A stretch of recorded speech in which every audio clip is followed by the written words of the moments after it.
Barack and Michelle Obama's journey from New York's JFK Airport to Los Angeles was supposed to be a routine flight.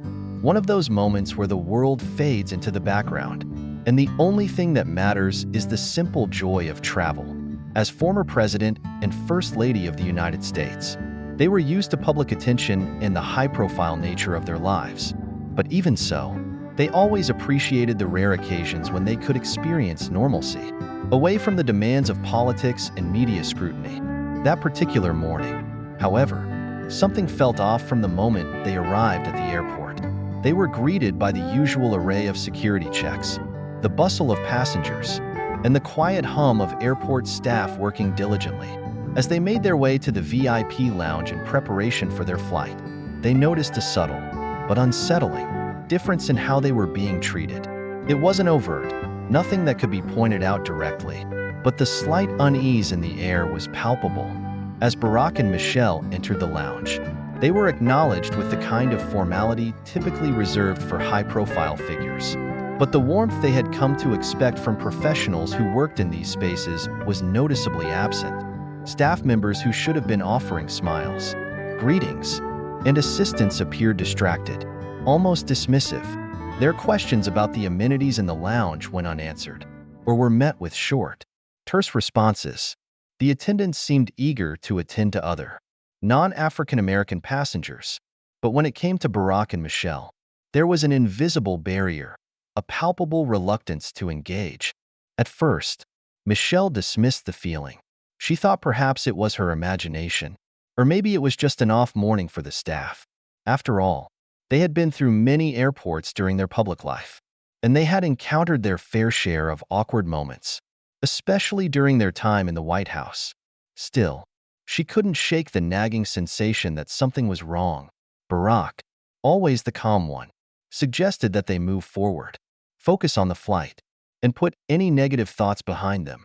After all, they were about to board a first-class flight to Los Angeles, a trip that was supposed to be an opportunity to relax and unwind. However, as the flight began to board, the subtle but unmistakable feeling of being treated differently only intensified. The staff at the gate seemed overly focused on Barack's and Michelle's movements, casting quick, suspicious glances in their direction. It was as if their mere presence in first class was an anomaly. Barack glanced at Michelle with a slight frown, but remained silent, trying to stay composed as they walked down the jet bridge. As they boarded the plane and took their seats in the first-class cabin, the discrepancy in treatment became even more pronounced. The flight attendants, who should have been offering an exceptional level of service, seemed to avoid them. They took longer than usual to acknowledge their presence, and when they did, their smiles appeared forced.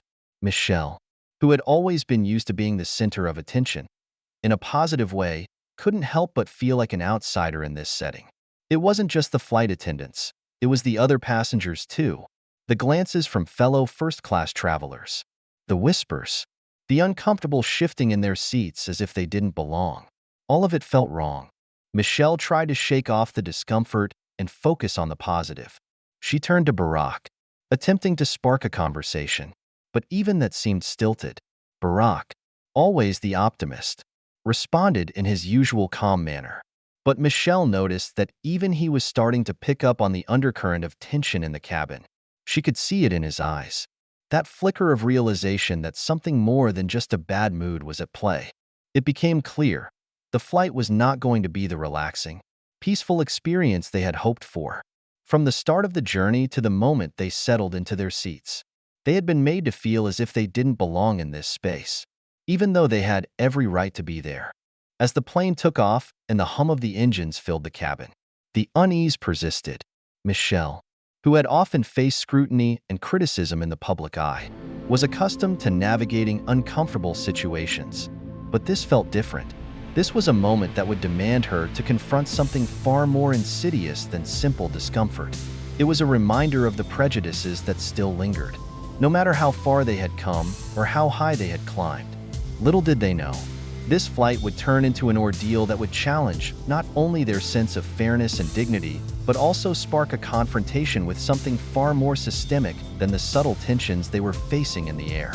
The flight from New York to Los Angeles had always been a familiar route for Barack and Michelle Obama. It was one of those journeys that should have been nothing more than a mundane part of their life. A brief passage between two cities where they would find a little respite from the glare of public attention. However, as the wheels of the plane left the tarmac, they both knew deep down that this would not be an ordinary flight. What began as an awkward encounter in the airport lounge was quickly escalating into something far more unsettling. As the plane ascended, the familiar clinking of glasses, the soft hum of conversation among passengers, and the soothing sound of the engines filled the cabin. But for Michelle, it felt different. She had flown first class many times before, enjoying the quiet comfort of the elevated space. But today, she couldn't escape the distinct feeling of alienation. The glaring, subtle tension she had sensed earlier had now morphed into a palpable unease. It wasn't just the flight attendant's lack of warmth, it was the way the other passengers seemed to perceive her and Barack. Their whispers, glances, and discomfort were enough to make her feel like an intruder in a space she had every right to occupy. Michelle shifted in her seat, trying to focus on the books she had brought along for the trip, but her mind kept returning to the strange and uncomfortable feeling that had begun to settle around her. It wasn't paranoia. She could see it in the way other passengers looked at her and Barack. It wasn't just curiosity about who they were. It was something more insidious, something that spoke to a deeper discomfort about their presence in this space. Barack, ever the diplomat, had remained calm, trying to maintain his usual composed demeanor. He leaned back in his seat and closed his eyes for a moment, attempting to shake off the tension. But even he couldn't ignore the peculiar atmosphere that had enveloped the first-class cabin. It was as if there was an invisible wall separating them from the other passengers, a barrier that was both unspoken and unnervingly clear. The attendants were avoiding eye contact, making sure their interactions with the Obamas were brief and impersonal. Their smiles were stiff, their voices clipped, as though they were following a script to keep things as neutral as possible. At first, Michelle had chalked it up to a mere lapse in customer service. Perhaps the flight attendants were having a bad day, or maybe they were simply preoccupied with the demands of the flight. But as time wore on and the discomfort persisted, it became impossible to ignore the truth. They were being treated differently. And it was not just because they were famous. It was something more, something rooted in prejudice. And it was something they had both encountered before, though it never failed to sting. Michelle's mind flashed back to earlier moments in their lives. From their time in Chicago to the White House, they had faced countless challenges, many of them stemming from the color of their skin. But even though they had risen to the pinnacle of political power, the echoes of racial discrimination still reverberated through their lives in ways both overt and subtle. They had long been accustomed to the stares, the comments, the dismissive glances, but this felt different. This wasn't the open hostility they had faced in the past. No, this was something more insidious, the quiet, uncomfortable unease that people often feel when faced with the unexpected. It was the kind of discomfort that emerges when someone doesn't quite fit into the preconceived notion of who belongs in a particular space. As the flight attendants passed by, Michelle could feel their eyes lingering on her. There were the usual pleasantries, the polite offer of drinks, and the obligatory check to ensure everything was fine. But all of it felt hollow, devoid of the genuine warmth that she had experienced on other flights. She could sense that the attendants were doing their best to maintain a professional facade, but their discomfort was unmistakable. It was as if they were desperately trying to avoid engaging with her and Barack, as though their very presence on this flight was a disruption to the natural order of things. And then there were the passengers. Though they said little, their body language spoke volumes. Michelle noticed the way some of them stiffened when she passed by, the way their gazes shifted toward Barack and her, only to quickly dart away. There were no nods of acknowledgement, no smiles, no friendly exchanges. Instead, there was an awkward silence, a collective uncertainty about how to interact with the Obamas. Michelle had always been aware of how people sometimes reacted to her and Barack, especially in spaces where they were not seen as belonging.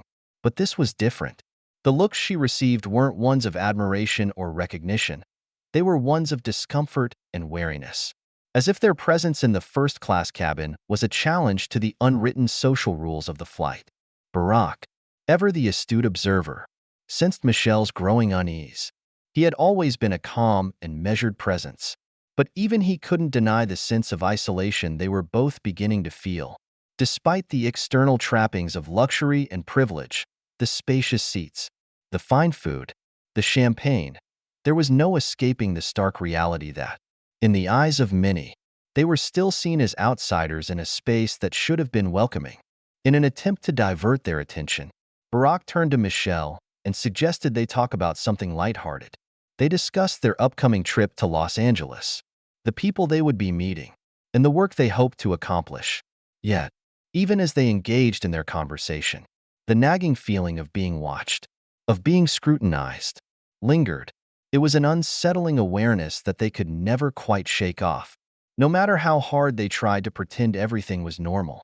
By now, the journey was no longer about the destination.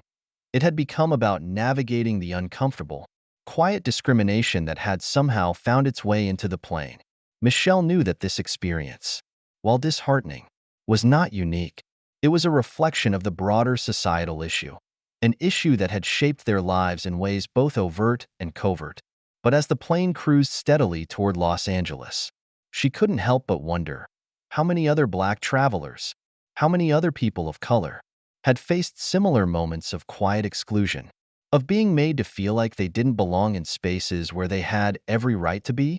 The rest of the flight would pass in a blur, but the memories of that uncomfortable journey would linger in Michelle's mind for a long time to come.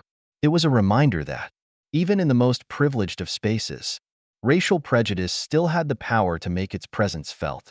The moments following the uncomfortable encounter on the plane were heavy with unspoken words.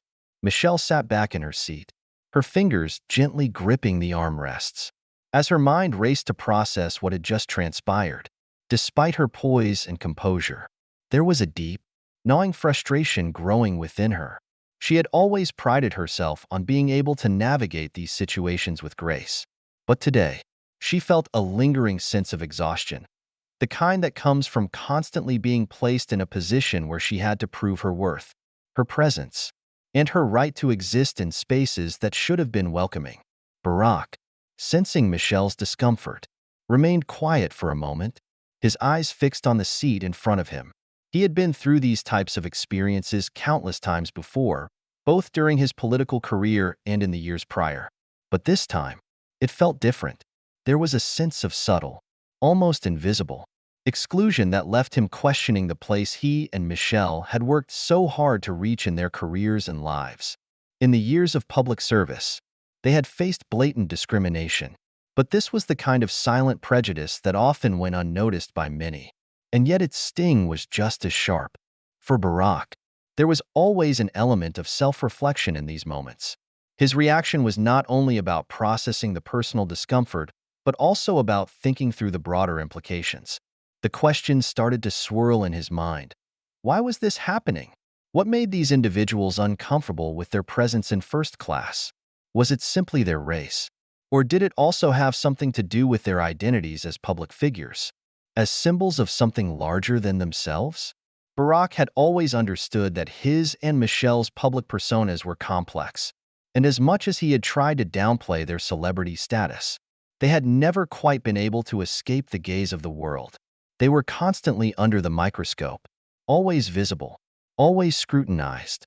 But what troubled him most was the quiet, pervasive nature of this exclusion. It wasn't the harsh words or the overt gestures of racism that often marked his earlier experiences. No, this was the type of subtle, almost imperceptible discrimination that seeped into every interaction. A look, a moment of hesitation, a slightly colder than usual smile. These were the small moments that, when accumulated, painted a picture of a society that still had not fully accepted them, no matter how much they had achieved. "Are you okay?" Barack asked Michelle, his voice gentle yet laced with concern. He had seen this look on her face before, the one that came when she was hurt by something that was difficult to articulate. But that stung all the same. Michelle nodded, but her eyes betrayed the fatigue she was feeling. She wasn't okay, but she wasn't ready to vocalize it just yet. She turned toward Barack, trying to gather her thoughts. I just, I don't get it. Barack, why does it always have to feel like we're outsiders? Like we're intruding on spaces we've earned our right to be in? Barack took a deep breath, nodding in understanding. I know, he said quietly. It's the kind of thing that never fully goes away. No matter how many victories we achieve, the world sees us in a different way. And I think a lot of people just aren't comfortable with it. Michelle's frustration was palpable. I've spent my entire life working for this. I've worked harder than most people can even imagine. And yet, it feels like I'm still being reminded that I'm not truly welcome in spaces that are supposed to be for everyone. She paused, her voice catching slightly. I'm tired of it, Barack. Tired of always feeling like I have to prove something. Barack looked at her, his expression softening. He knew exactly what she meant. It wasn't just the discomfort of this particular moment. It was the accumulation of years of similar experiences. It was the constant reminder that, despite all their accomplishments, they were still perceived through the lens of their race, a race that too many people still could not fully accept in positions of power and privilege. He placed his hand gently on hers, a simple gesture of reassurance. You don't have to prove anything to anyone, Michelle. We know who we are, and that's enough. But I understand why it feels like it's never enough to them. It's a battle we've fought for so long, and sometimes it feels like we're not getting anywhere. But we're here, and we belong here. And no matter what they think, that doesn't change. Michelle exhaled slowly, her shoulders relaxing just a fraction. Barack's words always had a way of grounding her, reminding her of their strength and their shared purpose. But the truth was, there were days when the weight of it all felt unbearable, when the constant battles for respect, for dignity, for equality, took their toll. Even someone as strong as Michelle Obama could only withstand so much before it became overwhelming. As the flight continued, Michelle and Barack fell into a quiet reflection, each of them processing the moment in their own way. Michelle, ever the optimist, tried to shift her focus to the work ahead, to the people they would meet in Los Angeles and the impact they could make. But the feeling of being unwelcome lingered, like a shadow that refused to dissipate. For Barack, it was a moment to pause and reflect on the broader implications of the experience. How many other people of color had faced the same quiet discrimination, the same subtle exclusion in spaces where they should have felt safe and comfortable? How many times had this same scenario played out, unnoticed and unchallenged? It was these kinds of everyday moments that were often the hardest to address, the kind of discrimination that was harder to fight because it was so insidious. Despite their best efforts to move past the discomfort of the moment, neither of them could fully shake the feeling. It wasn't just about the flight. It was about the larger societal issue they had been fighting for their entire lives. A society that still had so much work to do in terms of truly accepting and embracing people of all backgrounds. As the plane began its descent into Los Angeles, Michelle and Barack exchanged a quiet glance.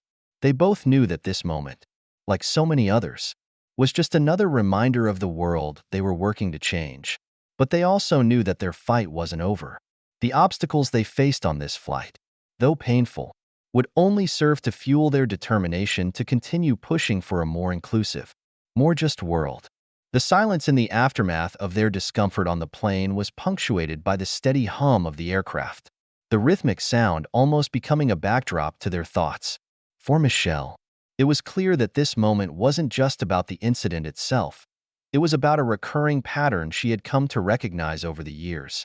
She had been through this before, the subtle dismissals, the quiet exclusions, the feeling of being overlooked in spaces that were meant to be open and welcoming. But what made this experience particularly jarring was the fact that it wasn't just happening to her as a private citizen.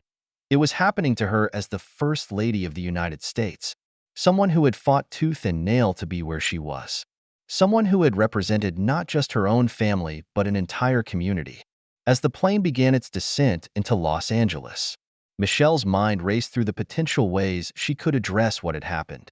In her mind, she played out several scenarios: the confrontation with the flight attendant, a firm but measured response to the passengers who had given them those skeptical looks. But, as always, Michelle was careful. She knew that as a public figure, especially as the First Lady. There were nuances to every situation. Reacting in the heat of the moment might feel good, but it rarely led to the type of change she wanted to see. Michelle was a strategist at heart, and she understood the importance of timing and tone. Barack, sitting beside her, could sense the wheels turning in her mind. He knew his wife well enough to understand that while her outward calm was a sign of strength, it was also a sign that she was carefully assessing how to move forward. In situations like this, Barack had learned to be a sounding board, a quiet presence that allowed Michelle to think through her strategy before making any decisions. He had seen her face the toughest critics, the harshest obstacles, and come out stronger every time. But he also knew that some battles weren't worth fighting in the moment. Instead, they had to be fought through a longer-term, more deliberate approach. "Michelle, I know you're thinking about how to address this," Barack said quietly, breaking the silence between them. "And I know how frustrating it is. But we can't let moments like this take away our focus. We've got work to do, and we've been through much worse than this. It's always going to be there, but we can't let it derail us." Michelle nodded slowly. Barack's words were grounding, but the frustration she felt was real, and it was becoming harder to simply brush off these moments. She wasn't just exhausted by the blatant racism or overt discrimination she had encountered throughout her life. It was the quiet, everyday instances of exclusion that wore her down. The times when people looked at her and Barack with skepticism or dismissed their presence simply because they didn't fit the mold of what people expected from powerful individuals. "I get it, Barack. I do," Michelle replied, her voice tinged with both resolve and exhaustion. "But there's a part of me that's just so tired of pretending like this is normal. It's not just about us anymore. It's about every single person who has had to fight to be seen and heard. We have to confront this, not just for us, but for them." Barack, understanding the deeper layers of Michelle's words, sat back thoughtfully. He, too, had been worn down by years of dealing with similar incidents.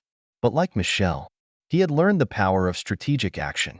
There were moments when immediate confrontation was necessary, but there were other moments when the response had to be more calculated, when the long-term impact would outweigh a fleeting emotional reaction.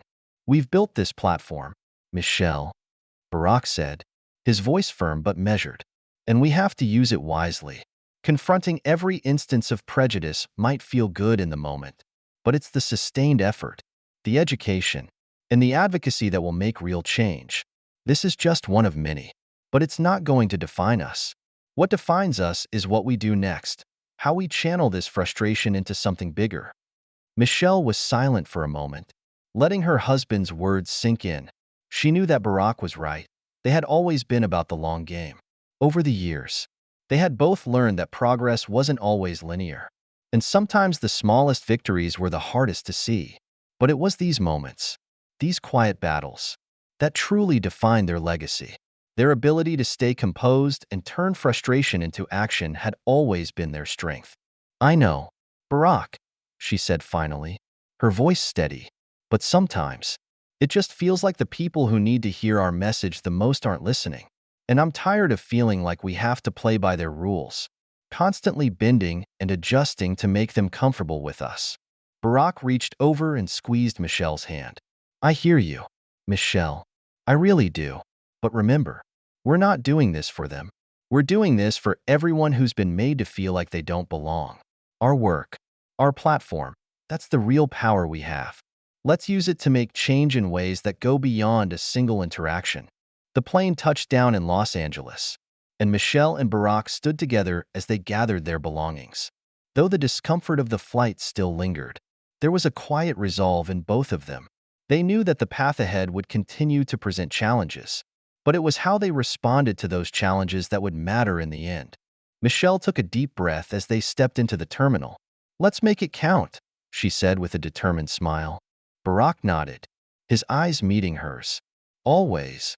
Together, they stepped forward, their strategy clear, not just to confront the discrimination they faced, but to turn every challenge into an opportunity for growth, education, and progress. And as always, they would do it together. The events that had unfolded during their flight had been a microcosm of the larger battles Michelle and Barack had been fighting throughout their public lives. What had seemed like a small, isolated incident, an uncomfortable moment on an airplane, became something much bigger when they decided to reflect on it. They understood the responsibility they carried, not just as public figures, but as symbols of resilience, perseverance, and the constant fight for equality. Their reaction to the situation was carefully measured, not out of fear or caution, but because they knew that every action they took resonated with millions. As they continued their journey through Los Angeles, the couple was met with warm greetings and appreciative applause. Their presence, which had already become synonymous with change and progress, stood in stark contrast to the moment of exclusion they had just faced. But in the quiet moments between engagements, both Michelle and Barack understood that their response had the potential to spark something much greater than a single conversation. The ripple effect of their actions would reverberate far beyond the immediate press coverage and the public's attention. This was the kind of challenge that could lead to deeper conversations about race, power, and the subtle ways in which discrimination affected people's lives. Back in Washington, the media began to pick up on the story. What had initially seemed like an isolated incident on a plane quickly grew into a larger narrative.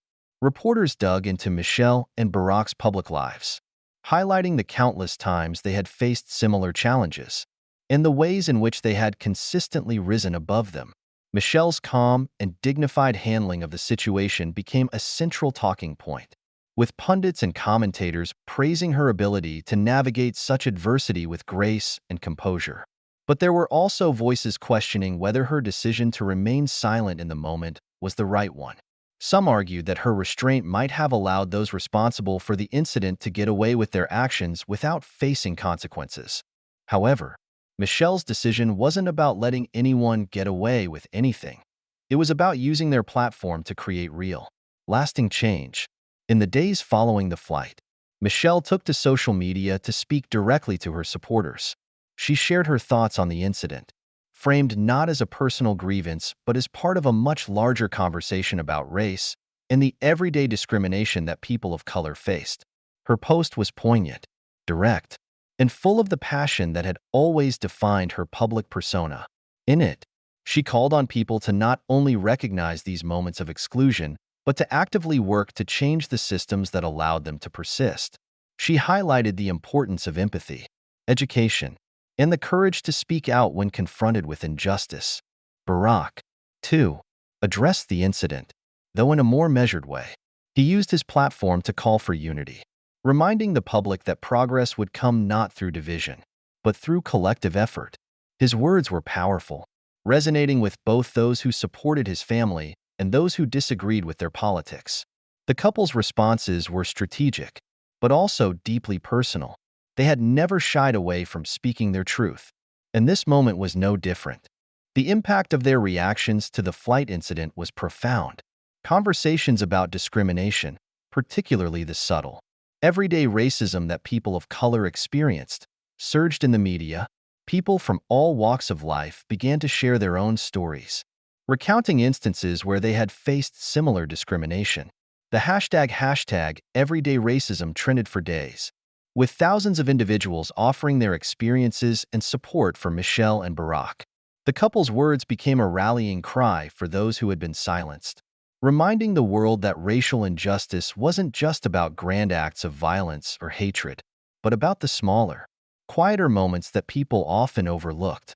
In Washington, the White House responded to the incident with a statement of solidarity, expressing support for the First Lady and acknowledging the larger societal issues that had been brought to light.